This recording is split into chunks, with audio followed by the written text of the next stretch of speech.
नमस्कार दोस्तों, जय हिंद, जय Bharat. Welcome my YouTube channel CDRK Saini BEd classes. देखिए, हमारे चैनल के माध्यम से आप सभी को पाठ योजनाओं का निर्माण करना बताया जा रहा है। हमारे चैनल के माध्यम से आपको बताया जा रहा है कि आप पाठ योजनाओं का निर्माण किस तरह कर सकते हैं, किस तरह उद्देश्यों का निर्माण, विशिष्टीकरण और अपेक्षित व्यवहारगत परिवर्तन आप बना सकते हैं। आप किस तरह के प्रस्तावना के प्रश्न बना सकते हैं, कितने प्रस्तावना के प्रश्न आपको बनाने हैं, किस तरह आप प्रस्तुतिकरण के अंतर्गत कितने शिक्षण बिंदु लेते हैं, उन शिक्षण बिंदुओं की क्या प्रक्रिया होती है, किस तरह निर्माण करते हैं, किस तरह का मूल्यांकन प्रश्न हमें बनाना चाहिए, इन सब के बारे में आप सबको बताया जा रहा है।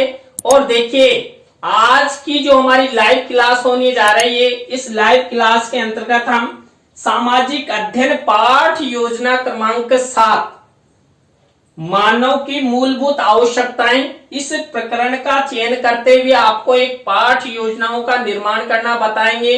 देखिए, आप यहाँ पर सामाजिक अध्ययन हो या सामाजिक विज्ञान हो, कंफ्यूजन नहीं होना है। तो आज हम जो मानव की मूलभूत आवश्यकताएं हैं, इस प्रकरण के बारे में संपूर्ण जो आप पाठ योजना का निर्माण करते हैं उसके बारे में हम चर्चा करेंगे।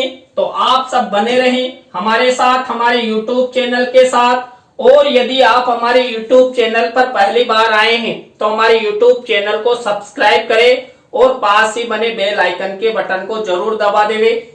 जब भी हमारे द्वारा कोई लाइव क्लास चलाई जाती है या पाठ योजना अपलोड की जाती है तो उन सब के बारे में आपको नोटिफिकेशन मिल सके।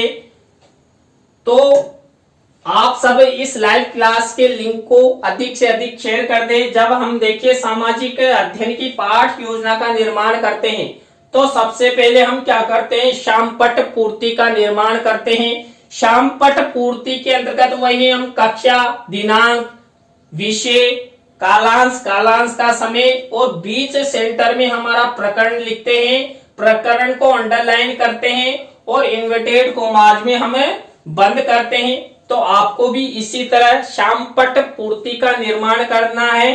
शामपट पूर्ति के बाद हम उद्देश्य का निर्माण करते हैं, विशिष्टीकरणों का निर्माण करते हैं और अपेक्षित व्यवहारगत परिवर्तन बनाते हैं। देखिए, हमारा जो पहला उद्देश्य होता है ज्ञान। अब ज्ञान से रिलेटेड ये विशिष्टीकरण यहाँ पर बनाए गए हैं और ये अपेक्षित व्यवहारगत परिवर्तन बनाए गए हैं। आपको भी आपके प्रकरण और उद्देश्यों को ध्यान में रखते हुए विशिष्टीकरण और अपेक्षित व्यवहारगत परिवर्तन बनाना है। इसके बाद जो दूसरा उद्देश्य है अवबोध, अवबोध से रिलेटेड ये विशिष्टीकरण और ये अपेक्षित व्यवहारगत परिवर्तन। देखिए, हम 2 से 3 ही विशिष्टीकरण और 2 से 3 ही हम अपेक्षित व्यवहारगत परिवर्तन बनाते हैं। इसी तरह जो हमारा नेक्स्ट उद्देश्य है ज्ञानोपयोगी, इस ज्ञानोपयोगी से रिलेटेड ये विशिष्टीकरण और ये अपेक्षित व्यवहारगत परिवर्तन। देखिए, यहाँ पर वही 2 से 3 विशिष्टीकरण और 2 से 3 ही अपेक्षित व्यवहारगत परिवर्तनों का निर्माण किया गया है। नेक्स्ट उद्देश्य है कौशल, कौशल से रिलेटेड ये विशिष्टीकरण और ये अपेक्षित व्यवहारगत परिवर्तन। तो ये हमारे 4 उद्देश्य हुए। 4 उद्देश्यों के बाद हमारा नेक्स्ट 5वां उद्देश्य आता है अभिरुचि।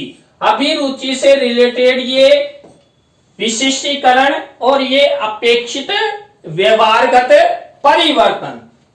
इसके बाद 6ठे नंबर का उद्देश्य है अभिवृत्ति। अभिवृत्ति से रिलेटेड ये विशिष्टीकरण और ये अपेक्षित व्यवहारगत परिवर्तन। इस तरह आपको जब सामाजिक अध्ययन की पाठ योजना का आप निर्माण करो तो आपको ये 6 उद्देश्य बनाने हैं, विशिष्टीकरण बनाना है और अपेक्षित व्यवहारगत परिवर्तन बनाना है। इसके बाद हमारी नेक्स्ट स्टेप आती है कक्षा शिक्षण सहायक सामग्री। कक्षा शिक्षण सहायक सामग्री के अंतर्गत हम 2 प्रकार की शिक्षण सहायक सामग्री का निर्माण करते हैं, सामान्य और विशिष्ट। सामान्य तो देखिए कक्षा कक्ष में पहले से ही उपलब्ध रहती है, लेकिन मेन होती है विशिष्ट शिक्षण सहायक सामग्री। देखिए हम विशिष्ट शिक्षण सहायक सामग्री के अंतर्गत चार्ट, चित्र, मॉडल, प्रतिकृति का निर्माण करते हैं। देखिए यहाँ पर इस पाठ योजना में चार्ट और चित्र का प्रयोग किया जाएगा, निर्माण किया जाएगा। तो हम आपको बताएंगे कि कहां कहां पर आप चार्ट और चित्र का प्रयोग कर सकते हैं। इसके बाद पूर्व ज्ञान, देखिए यहाँ पर पूर्व ज्ञान का जो कॉलम बनाया जाता है, तो संबंधित जो हमारा मुख्य प्रकरण होता है उससे रिलेटेड पूर्व ज्ञान का कॉलम बनाया जाता है। देखिए छात्र मानव की मूलभूत आवश्यकताओं से संबंधित भोजन, वस्त्र और आवास के बारे में सामान्य जानकारी रखते हैं। तो ये हमारा पूर्व ज्ञान का कॉलम। अब यहां तक देखिए हम क्या करते हैं, सबसे पहले शामपट पूर्ति, शामपट पूर्ति के बाद उद्देश्यों का निर्माण, उद्देश्यों के अंतर्गत हम विशिष्टीकरण, अपेक्षित व्यवहारगत परिवर्तन, कक्षा शिक्षण सहायक सामग्री, कक्षा शिक्षण सहायक सामग्री के बाद पूर्व ज्ञान। ये हमारी यहां तक की स्टेप पूरी होती है। इसके बाद हमारी मुख्य पाठ योजना शुरू होती है, जो होती है प्रस्तावना के प्रश्नों से।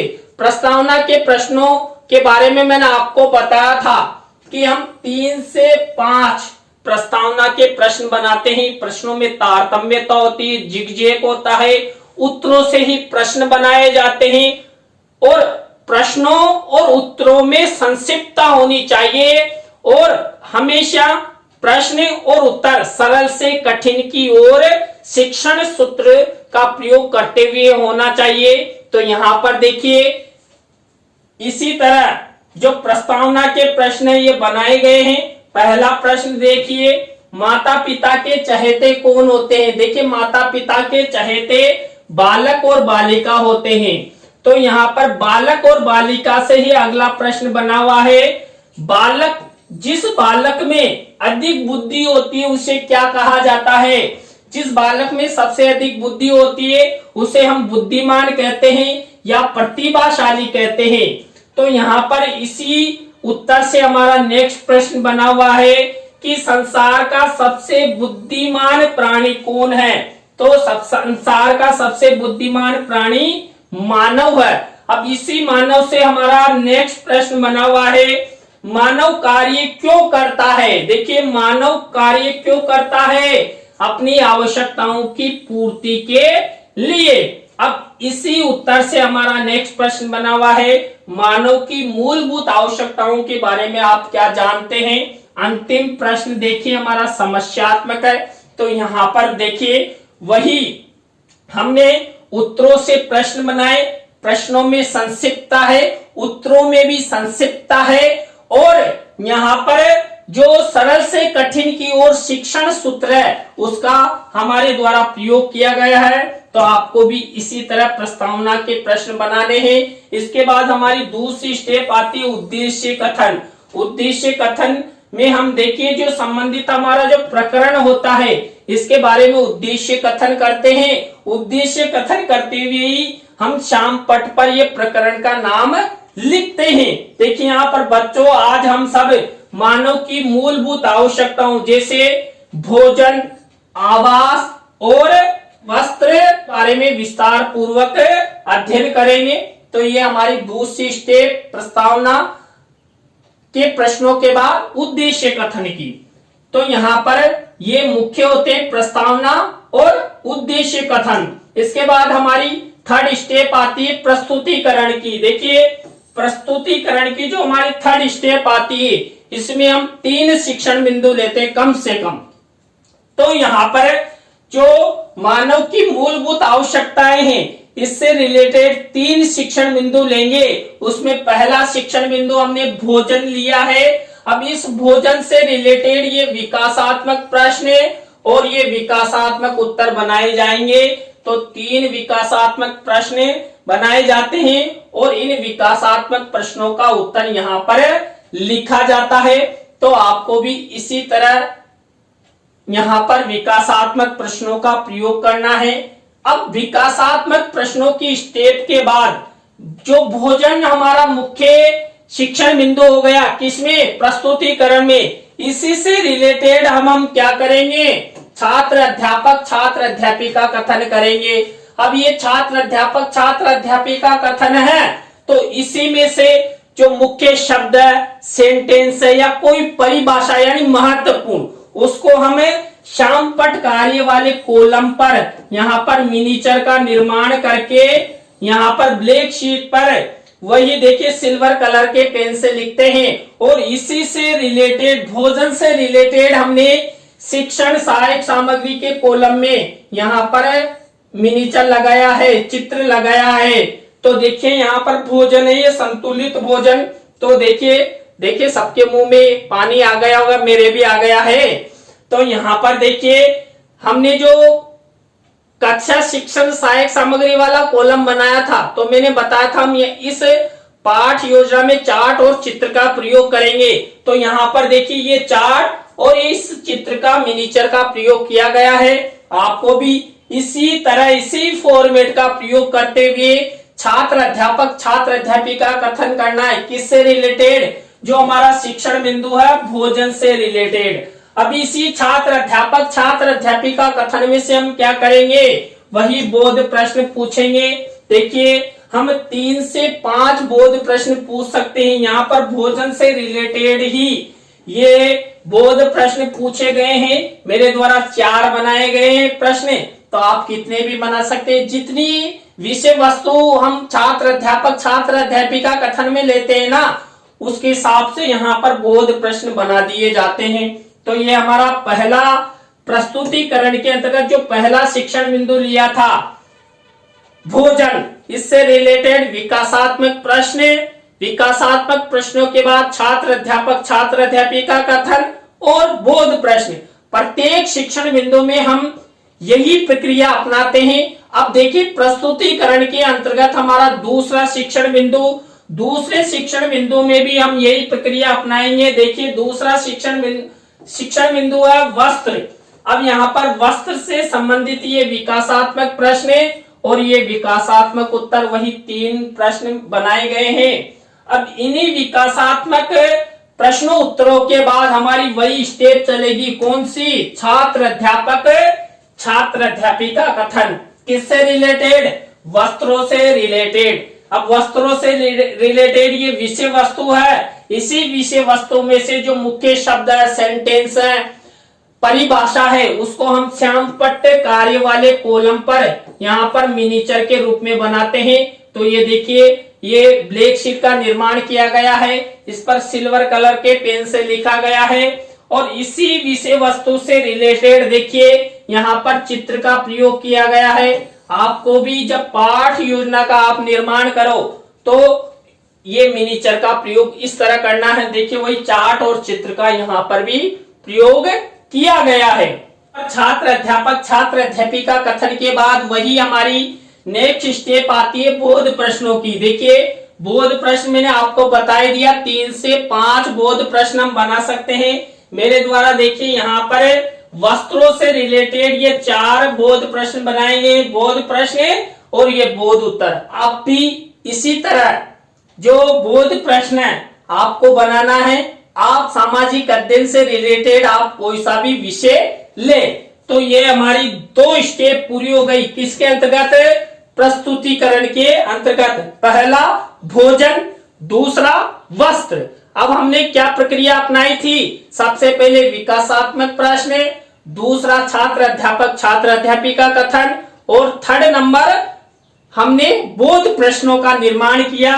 अब देखिए हमारा जो 3rd शिक्षण बिंदु है प्रस्तुतिकरण के अंतर्गत, ये है आवास, घर, मकान। तो इससे रिलेटेड ये विकासात्मक प्रश्न और ये विकासात्मक उत्तर बनाए गए हैं। वही देखिए 3 विकासात्मक प्रश्न बनाए गए हैं। इन विकासात्मक प्रश्नों के बाद हम वही छात्र अध्यापक छात्र अध्यापिका कथन करते हैं। किससे रिलेटेड? आवास से रिलेटेड ये छात्र अध्यापक छात्र अध्यापिका कथन है। इस विषय वस्तु में से ही हम क्या करते हैं, जो मुख्य शब्द सेंटेंस होते हैं, इसको श्यामपट्ट कार्य वाले कॉलम पर एक मिनीचर का निर्माण करके यहाँ पर ब्लैक शीट लगाई गई है। ब्लैक शीट पर सिल्वर कलर के पेन से लिखा जाता है। इसी विषय वस्तु से रिलेटेड देखिए यहाँ पर चित्र का मिनीचर लगाया गया है शिक्षण सहायक सामग्री के कॉलम में। तो इस तरह आपको ये आवाज से रिलेटेड छात्र अध्यापिका कथन वाली स्टेप अपनाना है, प्रक्रिया अपनानी है, जिससे आपकी पाठ योजना अच्छी बने, सुंदर बने और छात्रों के लिए उपयोगी बने। अब इसी छात्र अध्यापिका कथन में से हम क्या करेंगे, बोध प्रश्न पूछेंगे। देखिए ये आवाज से रिलेटेड ये बोध प्रश्न है और ये बोध उत्तर मैंने बता दिया, आप 3 से 5 बोध प्रश्न ले सकते हैं। तो ये देखिए ये मेरे द्वारा 4 बोध प्रश्न लिए गए हैं और ये बोध उत्तर लिखे गए हैं। इस तरह देखिए हमें जो प्रस्तुतिकरण होता है, इस प्रस्तुतिकरण में हम 3 शिक्षण बिंदु लेते हैं। यहाँ पर इस पाठ योजना में हमने सबसे पहले भोजन के बाद वस्त्र और 3rd नंबर का शिक्षण बिंदु लिया आवास। अब इसमें हमने क्या प्रक्रिया अपनाई, सबसे पहले विकासात्मक प्रश्न, विकासात्मक प्रश्नों के बाद छात्र अध्यापिका कथन और उसके बाद बोध प्रश्न। तो ये 3 शिक्षण बिंदु प्रस्तुतिकरण के अनुसार इस तरह संपादित किए जाते हैं। इसके बाद हमारी चौथा चरण आता है पुनरावृत्ति प्रश्न। देखिए हमने जो 3 शिक्षण बिंदु लिए थे, इन 3 शिक्षण बिंदुओं में जो बोध प्रश्न पूछे थे, उन्हीं बोध प्रश्नों में से यहाँ पर पुनरावृत्ति प्रश्न पूछे जाते हैं। ये देखिए मेरे द्वारा 5 पुनरावृत्ति प्रश्न बनाए गए हैं। इन्हीं पुनरावृत्ति प्रश्नों के अभ्यास हेतु छात्रों में सक्रियता होनी चाहिए कि जो मैंने पढ़ाया वो छात्रों को याद है कि नहीं है, इसलिए पुनरावृत्ति प्रश्न बनाए जाते हैं। जब कक्ष में इनका प्रस्तुतिकरण करते हैं तो छात्रों से पूछकर ही हम इन प्रश्नों के उत्तर बताते रहते हैं, हमारा कार्य चलता रहता है। इसके बाद हमारी नेक्स्ट स्टेप आती है 5वें नंबर की मूल्यांकन प्रश्नों की। मूल्यांकन प्रश्नों की जो स्टेप आती है उसमें मैंने आपको बताया था हम 3 तरह के प्रश्न लेते हैं। 3 तरह के प्रश्नों में 2-2 प्रश्न लिए जाते हैं। देखिए यहाँ पर भी पहला तरह का जो प्रश्न लिया गया विकल्प आधारित है, दूसरा रिक्त स्थानों से संबंधित है और 3rd नंबर का लघुत्रात्मक अति लघुत्रात्मक से रिलेटेड है। आप यहाँ पर इसी तरह ब्लैक शीट पर इस तरह का मिनिएचर का निर्माण करते हुए सिल्वर कलर का पेन का यूज करते हुए इस तरह मूल्यांकन प्रश्न आपको बनाने हैं। किसी भी मूल्यांकन प्रश्न का उत्तर नहीं लिखना है। देखिए यहाँ पर मैंने एक भी प्रश्न का उत्तर नहीं लिखा है।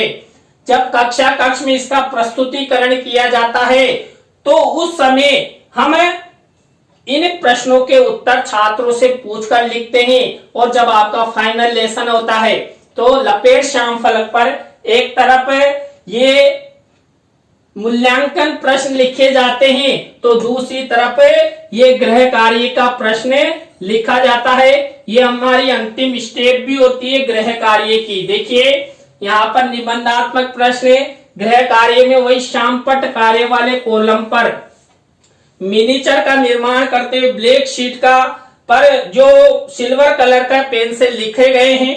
तो इस तरह देखिए हमें जो सामाजिक अध्ययन है, इस सामाजिक अध्ययन पाठ योजना क्रमांक 7 और विषय है मानव की मूलभूत आवश्यकताएं। इससे रिलेटेड पाठ योजना का निर्माण करना आपको बताया। आज की पाठ योजना आपको कैसी लगी कमेंट्स में हमें जरूर बताएं। अच्छी लगी हो तो लाइक करें, कमेंट्स करें और शेयर जरूर करें। दोस्तों आप हमारी वीडियो शेयर करते हैं तो मुझे भी मनोबल मिलता है, मुझे अच्छा लगता है कि मेरे प्रशिक्षणार्थी मेरा सहयोग कर रहे हैं। इसी तरह नई पाठ योजना के साथ हम आपसे फिर मिलेंगे CDRK Saini BEd classes YouTube channel पर। और आप सब हमारी लाइव क्लास से अंत तक जुड़े रहे तो आप सबको बहुत बहुत धन्यवाद।